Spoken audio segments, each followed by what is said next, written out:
অতঃপর আমরা যদি বিজ্ঞানের দিকে দৃষ্টিপাত করি তাহলে দেখতে পাই 1982 খ্রিস্টাব্দে বিশ্ব স্বাস্থ্য সম্মেলনে তথা জেনেভা সুইজারল্যান্ড স্বাস্থ্য সংক্রান্ত একটি পূর্ণাঙ্গ প্রতিবেদনের মধ্যে এই কথা ব্যক্ত করেছেন, উন্নতশীল দেশগুলোর তুলনায় নিম্নশীল দেশগুলোর মধ্যে যে মানুষ রয়েছে তাদের দাঁতের সমস্যা খুব কম দেখা দিচ্ছে। বিজ্ঞানীরা এই বিষয়টায় গবেষণা চালানোর পরে এ কথা ব্যক্ত করেছেন যে নিম্ন শ্রেণীর মানুষদের মধ্যে কিছু মানুষ রয়েছে যারা নাকি একটি গাছের ডাল ইউজ করে থাকেন, যেই গাছটিকে হিন্দিতে বলা হয় পিলু গাছ এবং আরাবিয়ান ভাষায় সেটাকে হেরাক বলা হয় এবং ল্যাটিন ভাষায় সেটাকে বলা হয় সালভাডোকা ফিরসিকা। এবং তৎকালীন জামানার ইংরেজরা এটাকে অধিক পরিমাণ ব্যবহার করাতে সেটার নাম ব্যক্ত করেছিলেন টুথব্রাশ ট্রি। অতঃপর 1985 সালে আমেরিকার একদল ডাক্তার এই মেসওয়াকের উপর গবেষণা চালানোর পরে এই মেসওয়াক দ্বারা দাঁত ব্রাশ করলে কিছু উপকারিতা ব্যক্ত করেছেন।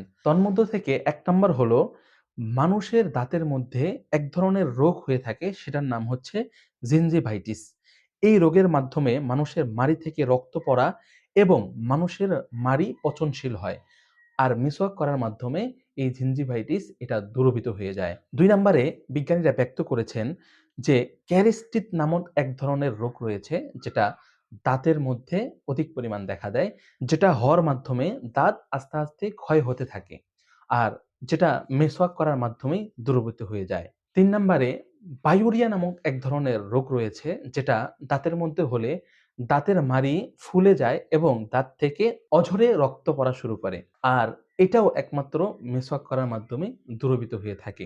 4 নম্বরে মেসওয়াকের মধ্যে ফ্যাব্রিক্স নামক এক ধরনের উপাদান রয়েছে যেটার মাধ্যমে দাঁতের উপরে জমে থাকা প্লাকগুলো আস্তে আস্তে দূরীভূত হয়ে যায়। বিজ্ঞানীরা আরো বলেছেন মেসওয়াকের মধ্যে রয়েছে সিলিকা। এই সিলিকার মাধ্যমে দাঁতের দাগ আস্তে আস্তে দ্রবীভূত হয়ে যায়।